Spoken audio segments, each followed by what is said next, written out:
ഇനി നമുക്ക് ചിക്കൻ വെച്ച് നല്ല ഒരു റെസിപ്പി ഉണ്ടാക്കാം. ഹരിയാലി ചിക്കൻ ഉണ്ടാക്കാൻ വേണ്ടിയിട്ടാണ്. 1 കിലോ ചിക്കൻ എടുത്തിട്ടുണ്ട്. അതിൻ്റെ അകത്തേക്ക് അതിന് വേണ്ട മസാല തയ്യാറാക്കാം. അതിനുവേണ്ടി ആവശ്യത്തിനുള്ള മുളക് ചേർക്കാം. കൂടത്തിൽ തന്നെ ഒരു 15 അല്ലിയോളം വെളുത്തുള്ളി ചേർക്കാം. ഒരു വലിയ കഷ്ണം ഇഞ്ചി അരിഞ്ഞത് ചേർക്കാം. ഒരു പിടി കപ്പലണ്ടി ചേർക്കാം.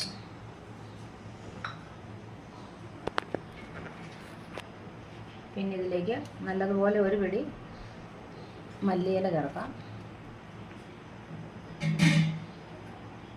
അതിൻ്റെ കൂട്ടത്തിൽ തന്നെ പുതിനയിലയും പൊടിപിടി ചേർക്കാം.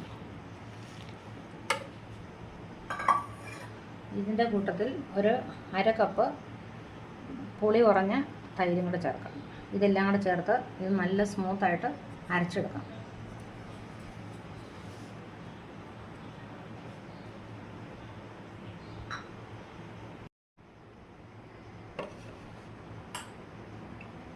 ഇതിൻ്റെ അകത്തേക്ക് 1 സ്പൂൺ ഗരം മസാല ഇടാം.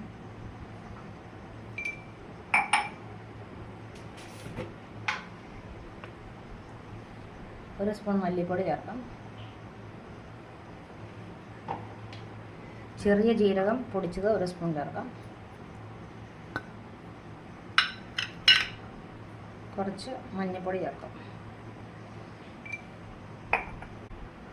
ഇതിൻ്റെ അടുത്തേക്ക് 1 സ്പൂൺ അംചൂർ പൗഡറും കൂടെ ചേർക്കുകയാണ്.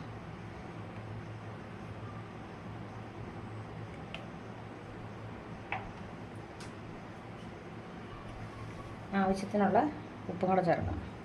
അത് കഴിഞ്ഞ് നല്ലതുപോലെ ഇളക്കി 1/2 മണിക്കൂർ ഫ്രിഡ്ജിനകത്ത് തന്നെ റെസ്റ്റ് ചെയ്യാനായിട്ട് വയ്ക്കാം.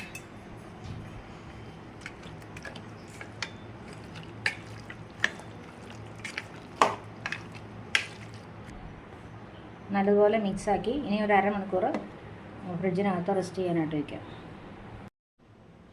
1/2 മണിക്കൂർ കഴിഞ്ഞു. ഇനി ഇത് നമുക്ക് ഷാലോ ഫ്രൈ ചെയ്തെടുക്കാം. ആദ്യമേ അതൊരു കടായിൽ വെളിച്ചെണ്ണ ഒഴിച്ചു കൊടുത്തിട്ടുണ്ട്.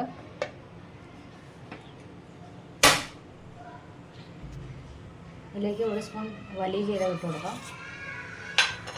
അതിൻ്റെ കൂടെ തന്നെ 2 ഗ്രാമ്പൂ, 2 ഏലക്ക, 1 താക്കോലം, പട്ടയുടെ ഒരു കഷ്ണം, ഇതെല്ലാം കൂടെ ഇടാം. ഒന്ന് ചൂടാകുമ്പോൾ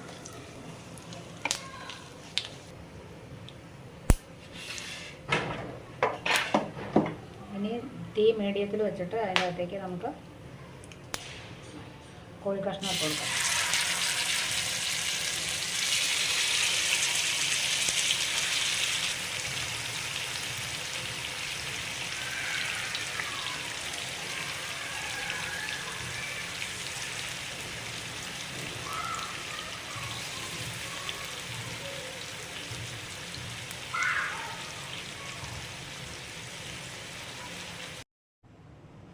എണ്ണ വെച്ച് ചൂടായി ഇതിൻ്റെ അകത്തേക്ക് ഷാലോ ഫ്രൈ ചെയ്ത ചിക്കൻ ഇട്ട് കൊടുക്കുന്നു.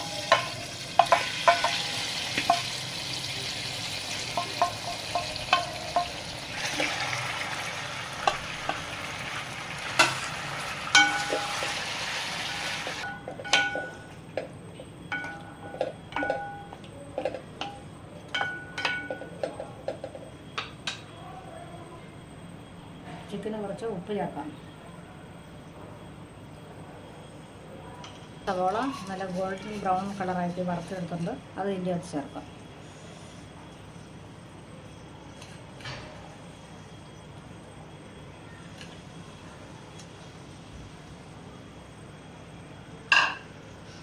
കുറച്ച് ചൂടുവെള്ളം കൂടെ ചേർത്ത് ഒഴിച്ച് വയ്ക്കുക. ഇനി നല്ലപോലെ ഇളക്കി ചേർത്ത് ഒരു 10 മിനിറ്റ് മീഡിയം ഫ്ലെയിമിലിട്ട് നല്ലപോലെ വേവിച്ചെടുക്കാം.